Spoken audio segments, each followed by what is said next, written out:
जोंनि जेखिनि उदालगुरि जिल्ला देबनगर ब्लकसिम फैनानै बे बर' थुनलाइ आफादाव 14 बोसोर जालायबाय। माबायदि एक्सपिरियेन्स मोनदों नोंथाङा बे मा बुंनो बर' थुनलाइ आफादनि गा 24 जा बोसोरसालिया जथुम्मा बेथ' आरो जोंनि थाखाय गोदान नङा, जुदिव जोङो गोबां हाबाफारिफोर थानायाव मालाबा बोसोरफ्रोमबो फैनो हाया, मोनफ्रोमबो हाबाफारियाव बाहागो लानो हाया, थेवब्लाबो फैनो हाब्ला मोजां मोनो, दिनैबो मोजां मोनो आरो आं सानो बे जोंनि बिबान फैनाया दान्दिसे फैनानैहाय बेयाव सावरायमेलफ्राव थानानैहाय बाथ्रा खोनासंनाय आरो जोङो बर' थुनलाइ आफादखौ क'अपारेट खालामनाय जायो, बिबान थालायनांगौ बे नङा। बेनिखायनो दिनै आं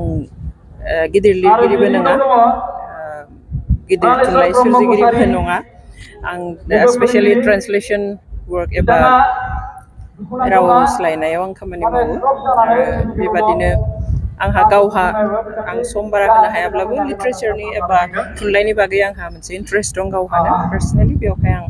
बेयाव नुजाथिफैदों, मोजां मोनदों आरो जों आसा खालामगोन जे बर' थुनलाइ आफादनि जा जथुम्मा बे जथुम्माया बांसिन बर' थुनलाइ